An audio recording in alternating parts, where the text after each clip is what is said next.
Sign the house over to me, Dad, or I'll have you declared mentally unfit. My son Brandon stood in my kitchen, legal papers spread across the oak table where I'd fed him breakfast for 18 years. This cardiovascular surgeon, who'd been too busy to visit his dying mother even once during her 8-year battle with Alzheimer's, was demanding I hand over our $2.8 million family home. 3 months ago, I'd buried my wife Margaret alone. Brandon had been too busy to attend her funeral, too busy to even know she'd passed. Now he was back, with his lawyer wife Jennifer's legal strategy and his medical degree as weapons against his grieving father. I should have broken down, should have begged, should have been the helpless old man they clearly expected. Instead, I smiled and walked to my study. Let me get you something first, son. What I brought back would destroy both their careers forever. Because for 8 years, while they'd been building their professional reputations, I'd been building evidence. Subscribe to learn how I turned the tables. I remember the exact moment everything changed. October 15th, 2016. Margaret had been forgetting little things. Car keys, appointments, our anniversary. When Dr. Susan Chen at Metropolitan Hospital said the words early-stage Alzheimer's, I watched my world crack in half. Brandon was finishing his surgical residency at Johns Hopkins then. He'd married Jennifer, a successful corporate lawyer, 2 years earlier. Jennifer had never been close to us. She'd grown up wealthy and often said that family drama was too complicated. When I called Brandon about Margaret's diagnosis, he promised to visit soon.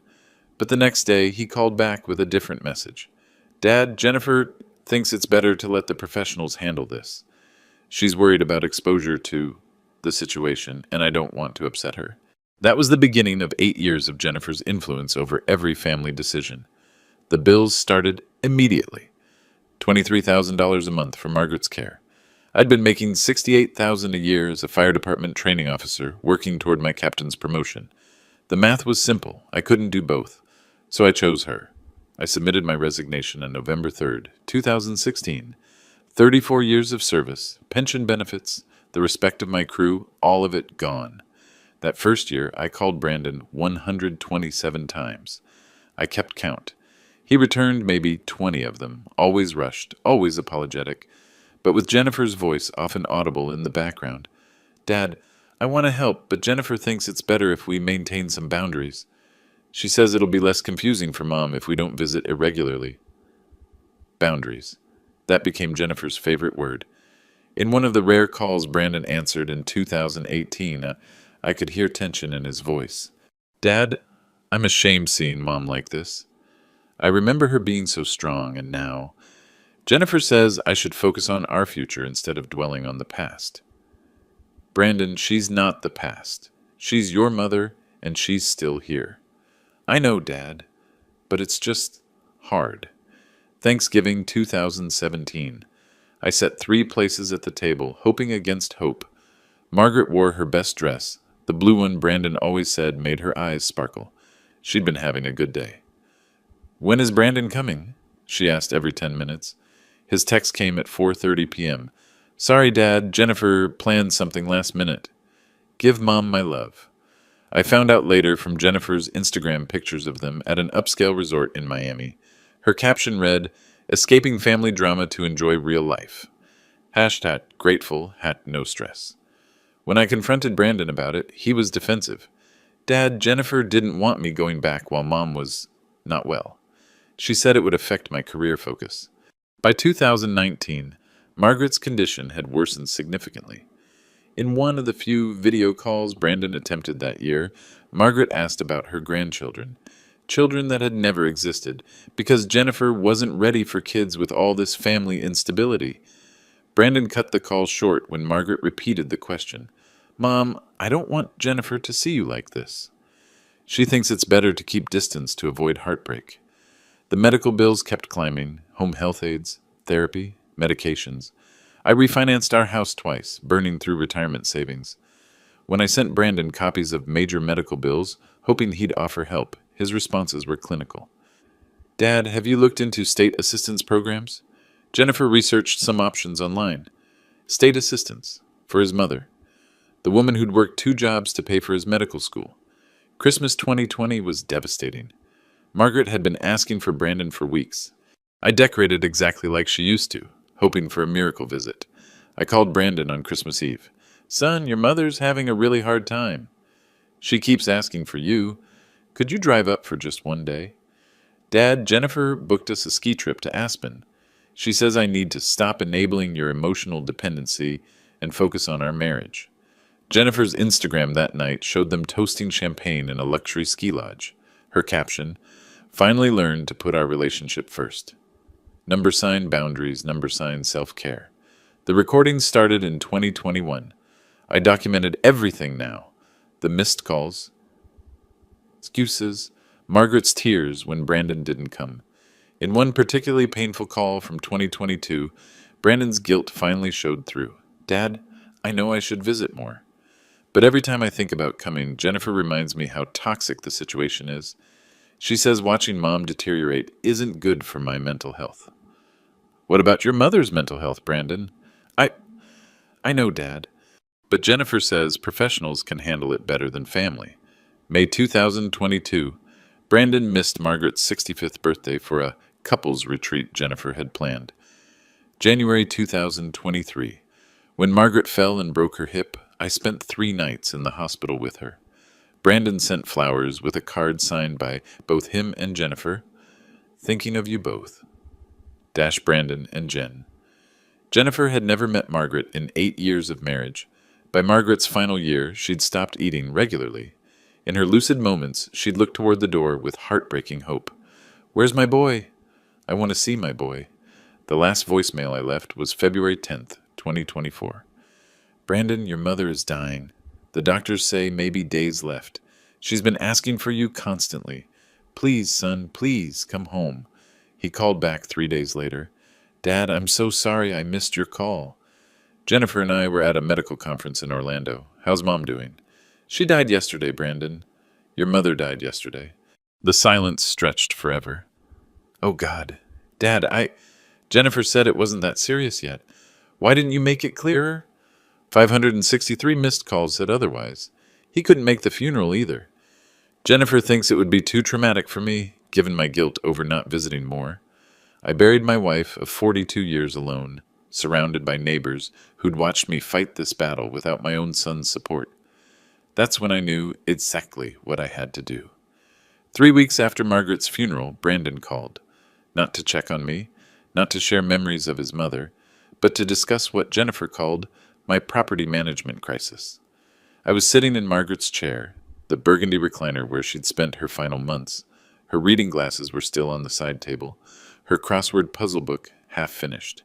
Dad, Jennifer and I have been talking about your situation. Those were his opening words. Not, how are you holding up, but a clinical assessment delivered with his wife's authority backing him. I'm grieving, Brandon. That's normal when you lose your wife. It's been 3 weeks, Dad. Jennifer did some research. She says prolonged grief can indicate cognitive decline, especially in men your age. She thinks we need to take action. Action. Jennifer had been researching me like a legal case. I'm 62 years old, not 92. Age isn't the only factor, Dad. Jennifer pointed out that the stress of caregiving, the financial strain, the isolation, these things damage executive function. She's concerned about your ability to make sound decisions. I pressed the record button on my phone. This conversation felt important to preserve. What kind of decisions worry Jennifer, son? Well, for starters, you're sitting on nearly $3 million in real estate while drowning in medical debt. Jennifer ran the numbers. That house is worth $2.8 million, Dad. She says you could downsize, clear your debts, set yourself up properly. Jennifer had done her homework. Property values, my financial vulnerability, the most efficient extraction method. This house is my home, Brandon. It's where your mother and I built our life together. And that's exactly the kind of emotional thinking that concerns Jennifer. You're not being rational, Dad. You're letting sentiment override financial logic. Sentiment. Jennifer was calling my love for Margaret sentiment, and Brandon was parroting her words. Your mother died in this house, Brandon, in our bedroom, holding my hand. You think I should just sell that away? Dad, Mom is gone. Jennifer says clinging to physical spaces isn't healthy. It's actually a symptom of complicated grief that can progress to serious cognitive problems if untreated. Every word sounded rehearsed, like Jennifer had coached him through this conversation. Are you saying I'm mentally incompetent? I'm saying Jennifer thinks you're showing signs of impaired judgment, and as a doctor, I have to agree. The responsible thing would be to transfer the property into competent hands before you make irreversible mistakes. Competent hands? You mean yours and Jennifer's. Dad, Jennifer has a law degree and financial planning experience. I'm a doctor. We understand asset management better than someone in your emotional state. The recording device was capturing everything: his tone, Jennifer's influence, the complete absence of empathy for a man who'd just lost his wife. So, what exactly are you both proposing? Sign the house over to us. Jennifer will set up a trust. Make sure you get the psychiatric care you clearly need. You can keep living there, of course, but under proper supervision. Supervision? Like I was a patient in his hospital. And what if I refuse? The pause was telling. When Brandon spoke again, I could almost hear Jennifer coaching him. Dad, Jennifer researched the legal requirements.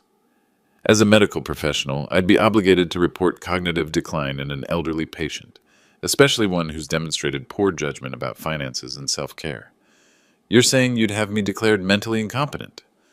Jennifer thinks we should have you properly evaluated by qualified professionals first.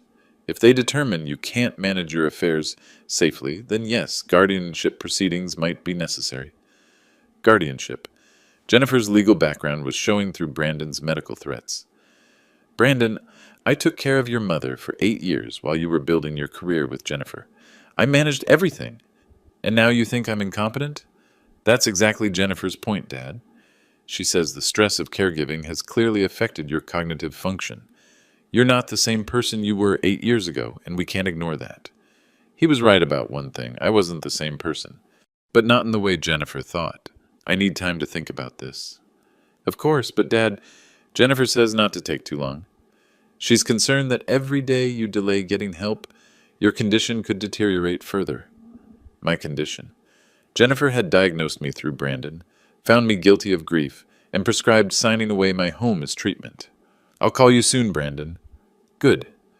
And Dad, Jennifer wants you to know this is coming from a place of love.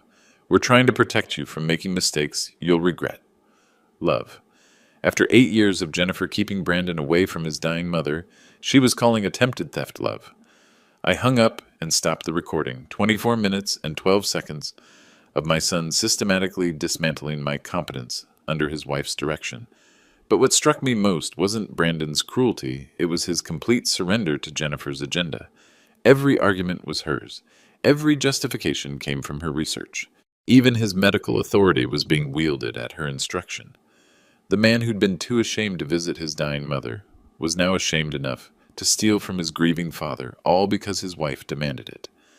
I sat in Margaret's chair for a long time, thinking about the son I'd raised versus the man Jennifer had molded. Brandon had always been easily influenced, but I'd hoped marriage would strengthen him, not turn him into someone else's weapon. Then I picked up the phone and called Patricia Miller. Patricia, it's Richard Wilson. I need to discuss urgent legal matters regarding my son and his wife. The war Jennifer had started was about to end very differently than she'd planned. Patricia Miller's office felt like a sanctuary. I'd been there dozens of times over the years, but this visit carried the weight of finality. Richard, I'm so sorry for your loss, Patricia said. Margaret was wonderful. Thank you. She always said you were the only lawyer who treated people like humans instead of billable hours. I placed my phone on her desk and hit play.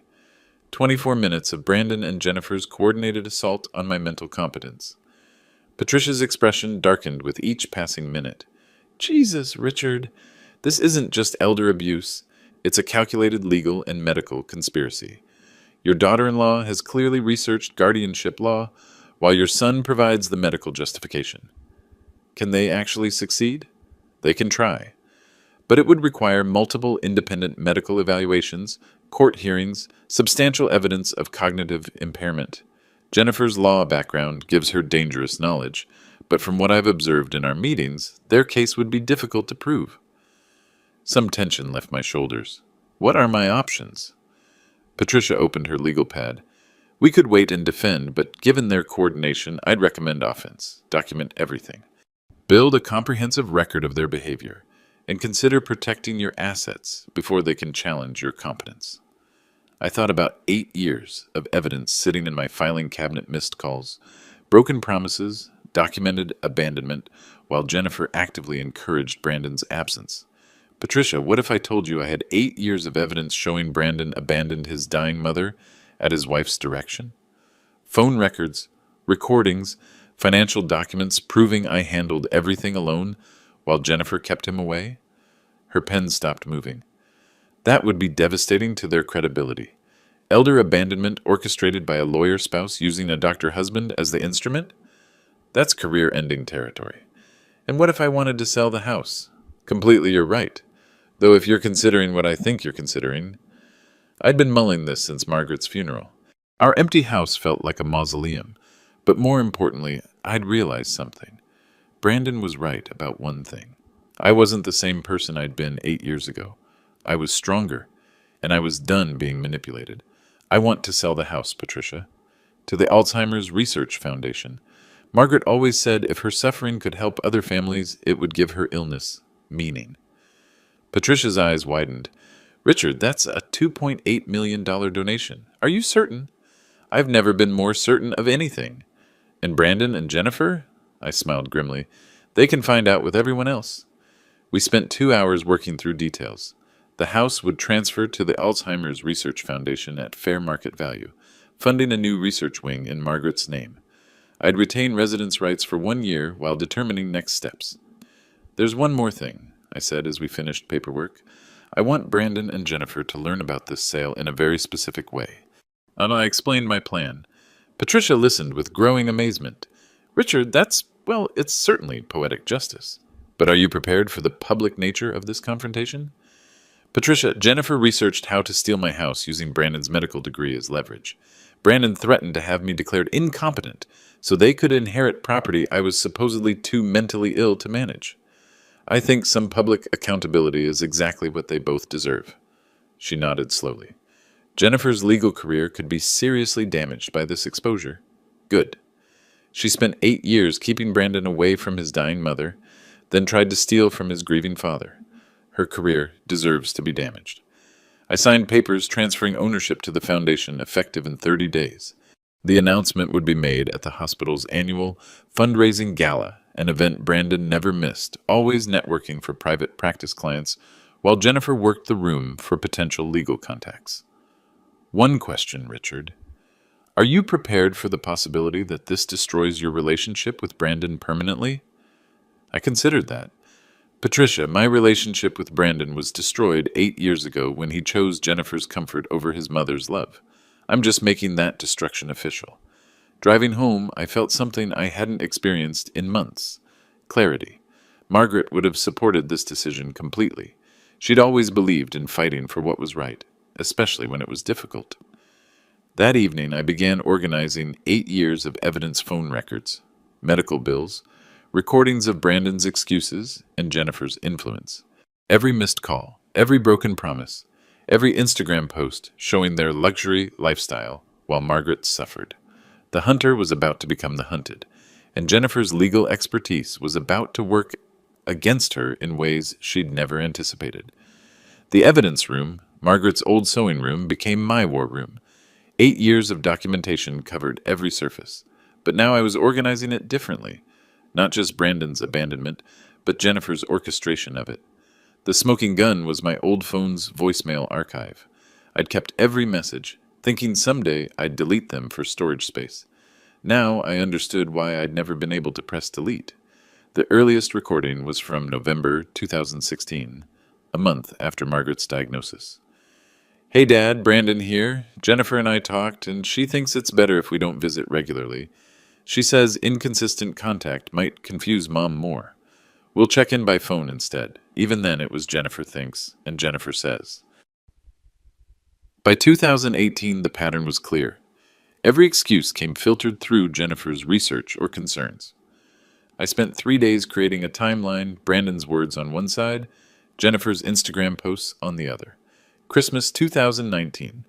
Brandon's voicemail said, Jennifer planned a wellness retreat for my mental health. She's worried about my depression over Mom's condition. Jennifer's Instagram that same day. Sometimes you have to choose your happiness over family drama. Hashtag self-care, hashtag boundaries work. The hospital visitor logs were devastating when cross-referenced with Jennifer's social media activity. During Margaret's 6 hospitalizations, Jennifer posted 47 times from restaurants, spas, and social events, always with Brandon, always during his mother's medical crises. But I needed to understand their vulnerabilities beyond just family abandonment. So I researched them the way they'd researched me. Jennifer worked at Morrison, Blake and Associates, a prestigious firm handling corporate law and estate planning. Her LinkedIn showed recent promotions and high-profile clients. Her Instagram revealed expensive tastes, designer clothes, luxury vacations, exclusive restaurants. More importantly, her law firm's website emphasized family values and ethical excellence. Several recent posts highlighted their pro bono work with elder care advocacy. Brandon's hospital profiles emphasized his compassionate patient care and family-centered approach to medicine. His department had recently launched a caregiver support initiative for families dealing with chronic illness. The irony was suffocating. I started making strategic phone calls, first to Dr. Susan Chen, Margaret's neurologist. Mr. Wilson, I've been thinking about you since Margaret's passing. How are you managing? Dr. Chen, I need to ask you about something delicate. It involves Brandon and his wife Jennifer. I explained their coordinated threats, their plans to have me declared incompetent. Dr. Chen listened without interruption. Mr. Wilson, in 8 years of treating your wife, I met Brandon exactly once at the initial consultation. I remember asking about family support, and he said his wife thought professional distance was healthier for everyone involved. You documented that? We document all family dynamics. Your wife's file shows you attended every appointment, every emergency, every consultation. The absence of her son was notable, especially given his medical background. Would you provide a statement about that? If it helps protect you from what sounds like medical and legal coercion combined, absolutely. Next, I called Fire Chief Mike Anderson. Richard Wilson, how have you been since Margaret's passing? I explained Brandon and Jennifer's scheme. Mike's reaction was immediate and profane. That manipulative little... Sorry, Richard, but I remember when you resigned to care for Margaret. Jennifer came to the retirement party briefly, spent the whole time checking her phone and complaining about the depressing atmosphere. Brandon barely stayed 10 minutes. Would you document that? Damn right. And Richard, half the department remembers how proud you were of Brandon's career. How many times you made excuses for why he couldn't visit Margaret. We all knew something was wrong. The character witnesses mounted quickly. Our family doctor, financial advisor, neighbors, all shocked by the coordinated nature of Brandon and Jennifer's scheme. But my breakthrough came from an unexpected source. Mrs. Davis from next door knocked on my door Thursday evening. Richard, I hope you don't mind, but I've been worried since that incident with the real estate agent. I did some research on your daughter-in-law. What kind of research? Well, my nephew works at Morrison, Blake and Associates. He says Jennifer's been bragging about coming into a significant family inheritance soon. She's already been shopping for houses in Scottsdale, telling colleagues her husband's father is finally being realistic about his limitations. The pieces clicked together. This wasn't just about the house. Jennifer had been planning and bragging about stealing from me while I was still grieving my wife. Mrs. Davis, would your nephew be willing to document what Jennifer said at work? Oh, Richard, it's worse than that. She apparently sent emails about it. My nephew works in IT. He's seen the firm's internal communications about potential conflicts of interest when lawyers inherit property through family legal actions. Friday evening, I called Brandon. Time to let him think he was winning while I gathered final evidence. Son, I've been thinking about what you and Jennifer said. About the house. About my mental state. I'm glad you're being rational about this, Dad. I'm scared, Brandon. Maybe Jennifer's right. Maybe I'm not thinking clearly anymore. I could hear his relief. It's okay, Dad. Jennifer's already contacted some estate planning specialists. We're going to take care of everything. Of course she had. Jennifer found a really good elder law attorney who specializes in these transitions, Brandon continued. She's confident we can have everything transferred smoothly. When do you want to move forward? Soon, Dad. Jennifer says the longer we wait, the more opportunity there is for you to make mistakes that could complicate the legal process. Okay, son. Whatever you and Jennifer think is best. After hanging up, I sat in Margaret's chair and smiled. They thought they'd won. Brandon was probably already telling Jennifer about my surrender, and she was probably already planning how to spend my money. They had no idea that every conversation was being recorded, every threat documented, and every piece of evidence organized for maximum public impact. The trap was set. Now I just had to wait for them to walk into it at the hospital fundraising gala, where Jennifer's legal colleagues and Brandon's medical colleagues would witness their complete destruction. 2 weeks later, Brandon made his move. I was sitting on Margaret's memorial bench in our neighborhood park when I saw his silver BMW pull up to my house. 2 people climbed out. Jennifer stepped from the passenger seat first. Tall, blonde, designer suit that probably cost more than most people's monthly rent. She moved with the predatory confidence of someone about to close a profitable deal. The real estate agent followed, carrying measuring equipment and a portfolio.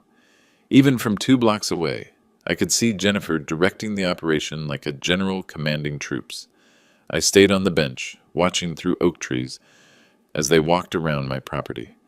Jennifer pointed out features with proprietorial confidence, taking photos with her phone. The agent measured the yard while Jennifer peered through windows like she was already planning renovations. Mrs. Davis was in her garden, close enough to overhear their conversation. Perfect. I walked home slowly, timing my arrival for maximum impact. "Dad, there you are," Brandon called out with forced cheerfulness. "I'd like you to meet Linda Patterson from Premium Properties. Jennifer found her. She specializes in these kinds of family transitions." Linda extended a manicured hand. "Mr. Wilson, your son and daughter-in-law have explained your situation. I'm very sorry for your loss." My situation. Jennifer had briefed her thoroughly, painted the picture of an incompetent old man whose family was heroically rescuing him from his own poor judgment. "Thank you," I said quietly. "Though I'm confused about why you're here." Jennifer stepped forward smoothly. "Richard, we discussed this with Brandon. The house sale, remember? I researched several agents, and Linda has excellent reviews for handling estate transitions." She spoke to me like I was a confused child, her lawyer's training evident in every calculated word. "But Jennifer, I never agreed to sell the house." Brandon and Jennifer exchanged a look, the kind attorneys share when a witness isn't cooperating with the predetermined narrative. "Dad," Brandon said patiently, "we had a very clear conversation about this. You said you were scared, that you couldn't handle the house anymore, that you wanted Jennifer and me to take care of everything. The gaslighting was textbook perfect, public, confident, designed to make me question my own memory while establishing their version of events for witnesses. "I'm sorry," I said, louder now, "but I think there's been a misunderstanding. This is my home. My wife just died here 3 months ago. I'm not selling anything." Linda looked uncomfortable, but Jennifer stepped in smoothly. "Richard, this is exactly what we've been worried about. The confusion, the memory issues. Dr. Wilson explained that grief can sometimes affect cognitive function in older adults.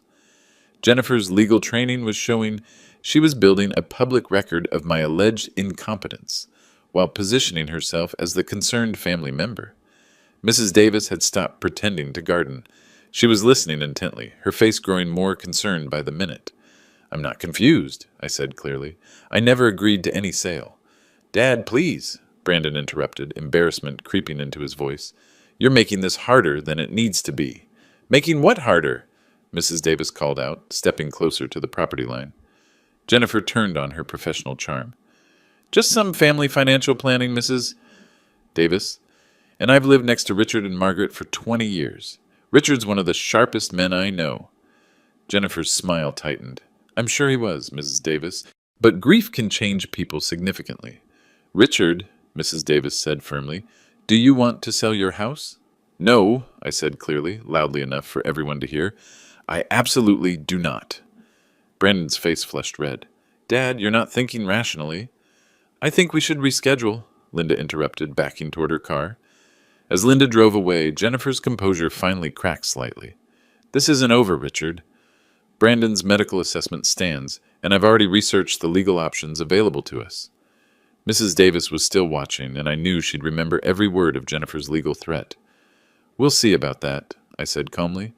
"We'll see about that." Jennifer's public humiliation in front of Mrs. Davis triggered a sophisticated damage control campaign. Within days, she was working every angle to protect both her legal career and their planned inheritance grab. It started with social media warfare. Jennifer, who usually posted sparingly about family, suddenly became the devoted daughter-in-law, sharing memories of beloved Margaret. Photos appeared of her and Brandon at various events with captions about the challenges of supporting family through difficult transitions and making hard decisions with love and professional expertise. The posts were masterfully crafted. Jennifer managed to portray herself as both the caring family member and the legal professional forced to make difficult choices about an aging relative. To anyone who didn't know the truth, she looked like a woman heroically managing a complex family crisis. But Jennifer's real strategy was more insidious. Dr. Susan Chen called me 3 days after the real estate incident. Mr. Wilson, I've been seeing concerning activity in professional forums. Your daughter-in-law has been posting in legal groups about medical legal coordination in elder care cases. What do you mean? She's discussing your situation in private attorney networks, seeking advice about family members who resist appropriate intervention. She's building a legal coalition while Brandon builds a medical one. My blood ran cold. This wasn't just theft. It was a coordinated professional conspiracy. Dr. Chen, is that ethical?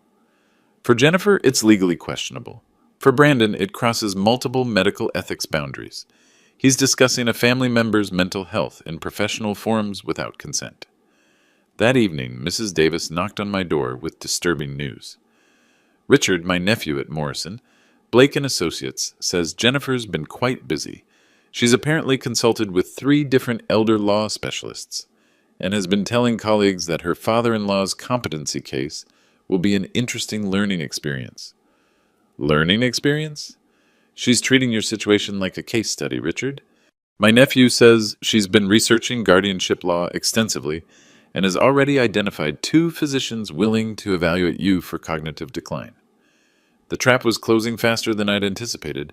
Jennifer wasn't just planning to steal my house, she was turning it into a career advancement opportunity. Patricia Miller called that same evening. Richard, the legal community is small. Word is spreading that Jennifer Wilson is shopping around for attorneys willing to pursue an aggressive guardianship case. She's apparently promised it will be straightforward because she has his medical backing from her husband. How much time do I have? If Jennifer files a petition, the preliminary evaluation process could begin immediately. And she's smart. She's building a paper trail of your alleged incompetence while positioning herself as the reluctant but responsible family member. I spent the next morning making strategic calls. First to Helen Rodriguez, our financial advisor. Helen, I need a favor. Can you arrange a press conference for a major charitable donation? Richard, what are you planning? A $2.8 million donation to Alzheimer's research, in Margaret's name. I want maximum publicity, media coverage, hospital administration present. That's incredible, Richard. When? Next Friday, the hospital's monthly board meeting. I want it announced in front of the entire medical staff and any legal community members who might be present. My second call was to Mike Anderson. Mike, I need you to spread word through the first responder community. Richard Wilson is making a major announcement next Friday at Metropolitan Hospital. Anyone who knew Margaret should attend. Word spread through the hospital like wildfire. A $2.8 million donation was major news, especially from a retired firefighter. The development office arranged press coverage and VIP attendance. Jennifer found out Tuesday morning when a colleague at Morrison, Blake and Associates, mentioned seeing the hospital's press release about a major donor announcement. Brandon called me that afternoon, panic barely concealed in his voice. Dad, Jennifer saw something about an announcement at the hospital. Something involving Mom's name? That's right, son. I thought it was time to honor your mother properly. What kind of announcement? You'll find out Friday. I hope you and Jennifer can both attend. The entire cardiac surgery department has been invited, along with several legal professionals from the community. The silence stretched for 40 seconds. Dad, please tell me you're not making major financial decisions without consulting Jennifer and me first. Why would I need to consult you, Brandon? Jennifer said I was mentally incompetent. Remember? Another long pause. Dad, we need to talk before Friday. Jennifer thinks ... I'm afraid I'm too busy this week preparing my presentation. See you Friday, son. I hung up and smiled. Jennifer's legal expertise was about to work against her in ways she'd never anticipated. Her professional network would witness her complete destruction, along with Brandon's medical colleagues. The hunter had become the hunted, and Jennifer was finally beginning to understand that she wasn't dealing with a confused old man anymore. She was dealing with someone who'd been building a case against her for 8 years. Thursday night, the evening before my announcement, I sat in Margaret's chair one final time, surrounded by 8 years of evidence. Tomorrow would destroy both Brandon's medical career and Jennifer's legal reputation, but tonight belonged to the careful accounting of their coordinated betrayal. The manila folders were labeled by year, each documenting another layer of Jennifer's orchestrated abandonment campaign. I opened 2016, first the year everything began. 127 missed calls from me to Brandon. I'd counted them twice, then had Patricia's assistant verify from phone company records. His return call rate, 18%, and only when Jennifer wasn't directing his responses. The voicemails told the real story. November 2016. Dad, Jennifer researched Alzheimer's care, and she thinks family visits during early stages can actually increase confusion. We should let the professionals handle it. December 2016. Dad, Jennifer's concerned about my emotional health. She says watching Mom deteriorate isn't good for my career focus. Jennifer's influence was documented from day one. Medical bills from 2016 totaled $127,000. Brandon and Jennifer's financial contribution, $0. I moved to 2017, cross-referencing Brandon's excuses with Jennifer's social media activity. Thanksgiving week, Brandon's voicemail claimed Jennifer planned a wellness retreat for my mental health. Jennifer's Instagram from that same trip. Sometimes you have to choose happiness over family drama. #boundaries. Work, #self-care. 43 photos from their wellness retreat, while Margaret spent Thanksgiving asking why her son wouldn't come home. 2018 brought Margaret's first major hospitalization for pneumonia, 6 days in ICU while she fought for her life. The visitor logs showed my name 43 times. Our home health aide visited 7 times. Mrs. Davis brought flowers twice. Brandon's name, 0 entries. But Jennifer's Instagram showed their location throughout Margaret's crisis wine tastings in Napa Valley while his mother was on a ventilator. By 2019, Jennifer's strategy was fully developed. She'd convinced Brandon that his mother's illness was toxic to their marriage and his career.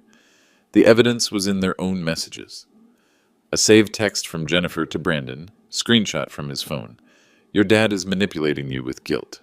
My research shows that prolonged exposure to dementia patients can cause secondary trauma in family members. We need to maintain boundaries for our mental health. Brandon's response, you're right. I'll tell Dad we can't visit as much. Jennifer's reply, not can't visit as much. We need complete space until she's stabilized. I've talked to other lawyer wives who've dealt with similar situations. She'd researched abandonment strategies like a legal brief. 2020 and 2021 showed the pattern perfected. Every holiday excuse came filtered through Jennifer's professional recommendations. Christmas 2020. Brandon claimed Jennifer's therapist recommended avoiding family trauma during the holidays. Jennifer's Instagram that Christmas. Learn to prioritize our relationship over family drama. Best decision ever.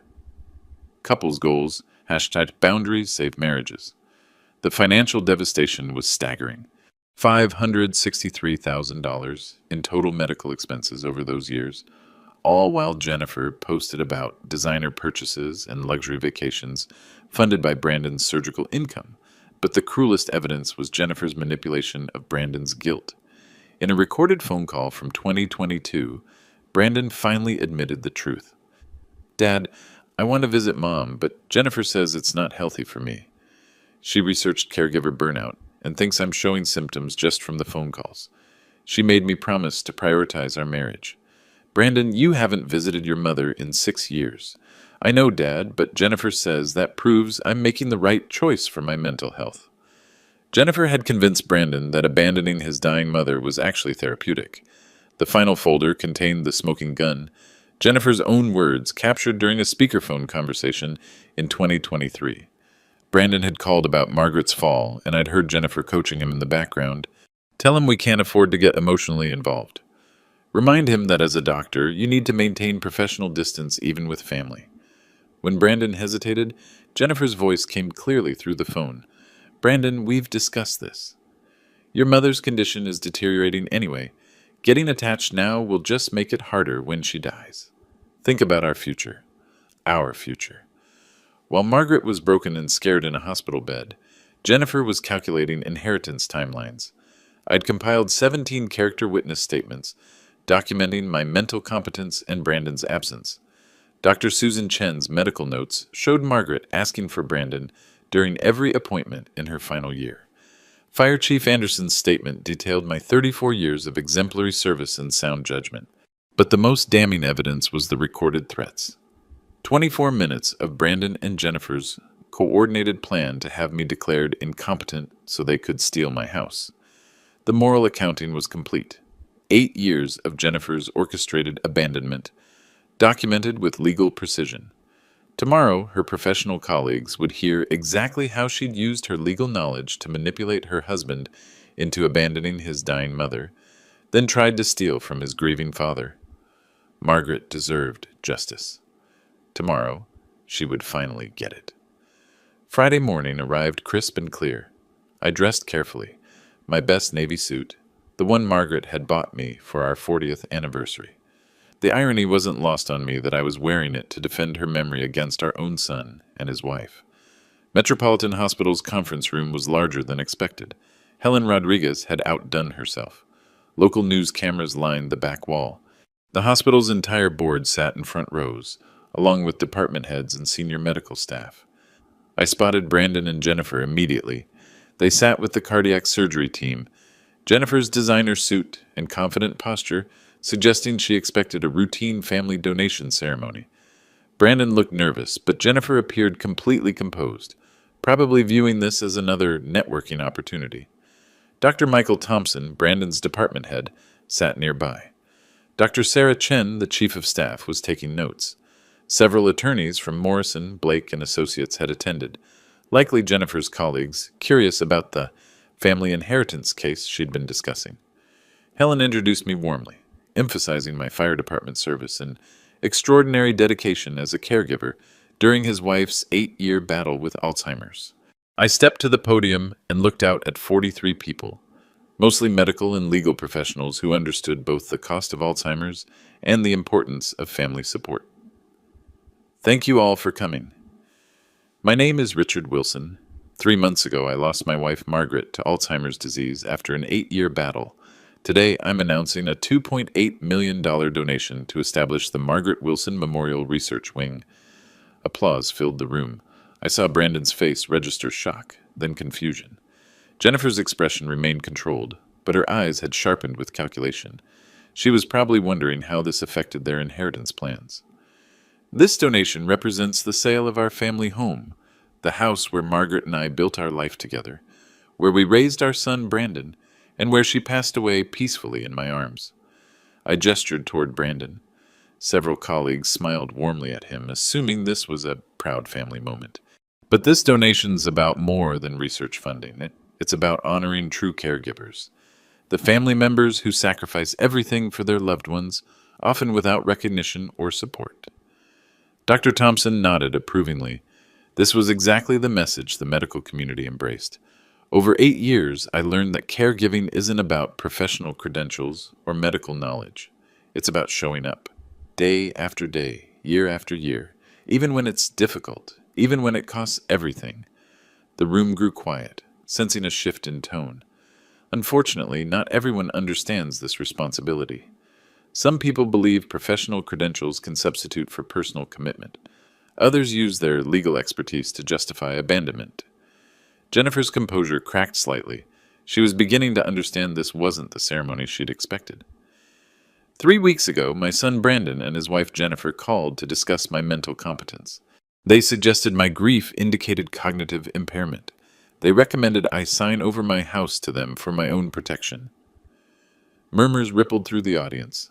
Dr. Thompson's expression shifted from warm approval to serious concern. Jennifer's colleagues from Morrison, Blake, and Associates were paying closer attention. Brandon felt that as a medical professional, he was qualified to diagnose my mental state over a phone call.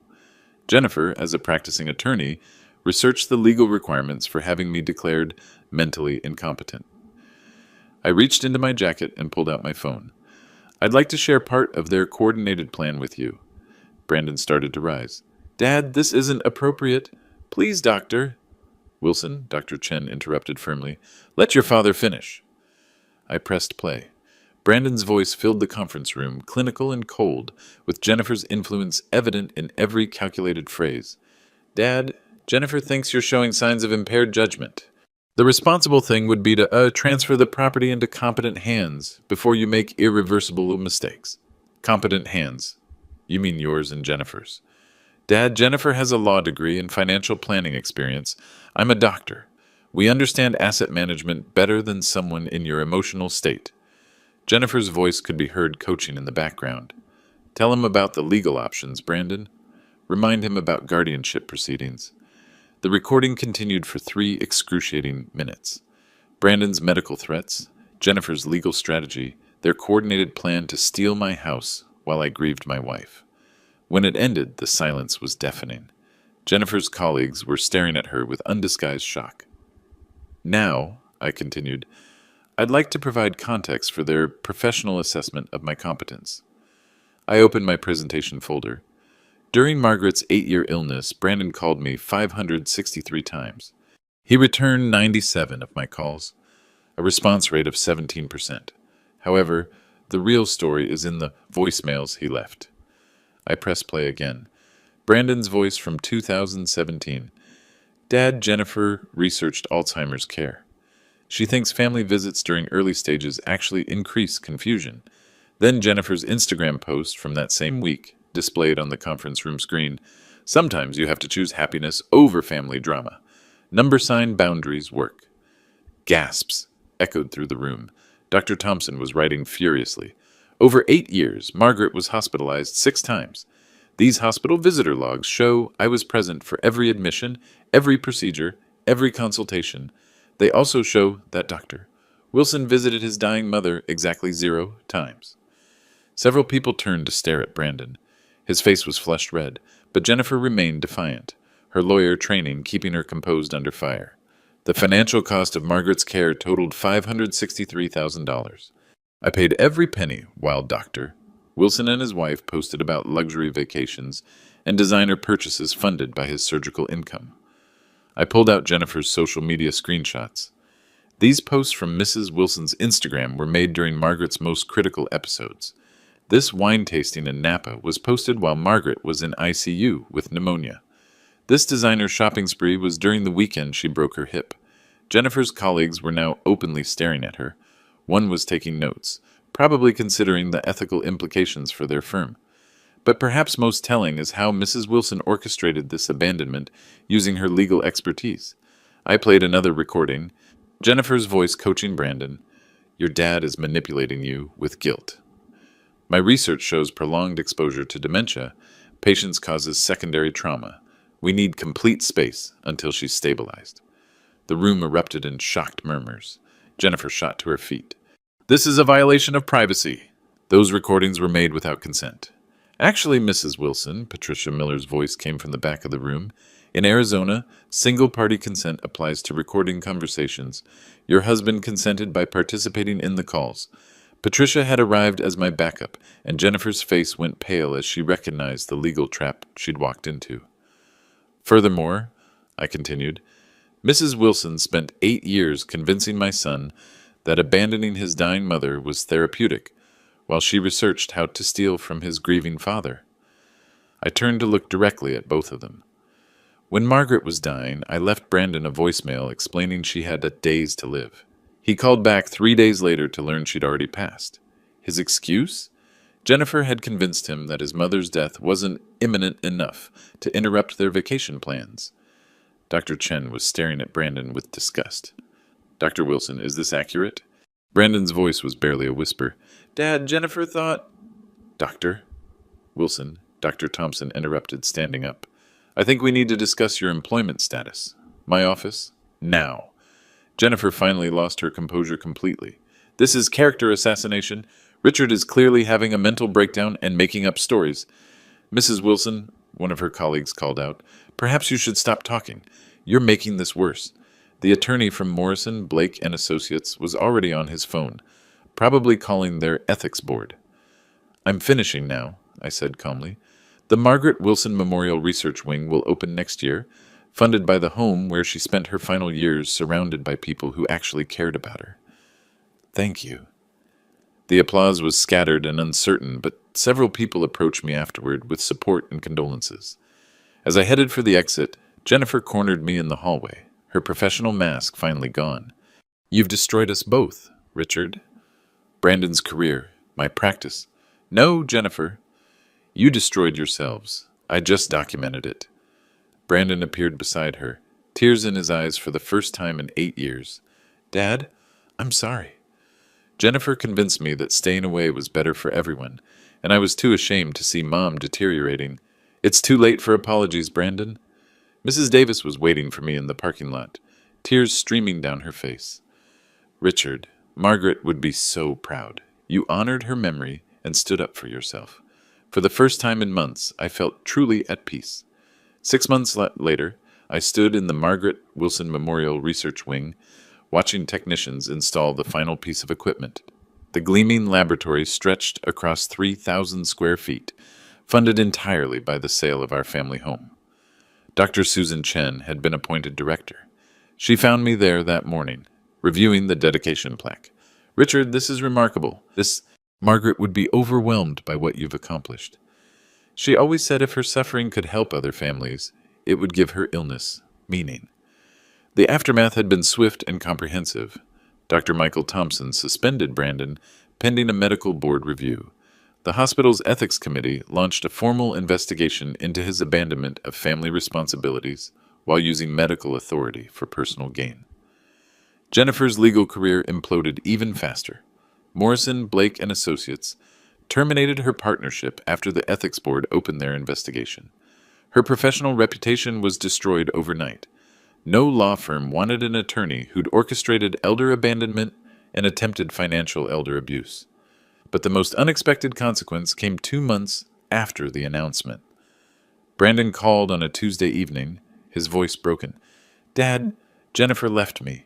She said the scandal destroyed her career and she couldn't be married to someone who let his father humiliate her publicly." I felt a flicker of something not quite sympathy, but recognition of his pain. "Dad, I realize now how much Jennifer influenced my decisions. I was ashamed of seeing Mom deteriorate, and Jennifer made it easy to stay away. I know it's too late, but I'm sorry." "Brandon, your mother died asking for you. That can't be undone."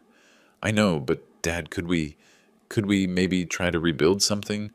I want to volunteer at the research wing, maybe help other families avoid what happened to us." I considered his request carefully. The research wing needed volunteers, and Brandon's medical background could be valuable. But trust once shattered required time to rebuild. "Brandon, we can start with the volunteer work, but our relationship, if there ever is one again, will be earned, not inherited." "I understand, Dad. I'll do whatever it takes." I moved into a comfortable downtown apartment, walking distance from the hospital where I now worked as a patient advocate. The Margaret Wilson Memorial Research Wing published promising early results in drug therapy that might slow Alzheimer's progression. Some boundaries, once established, protect what matters most. Others, carefully reconstructed, might offer hope for redemption.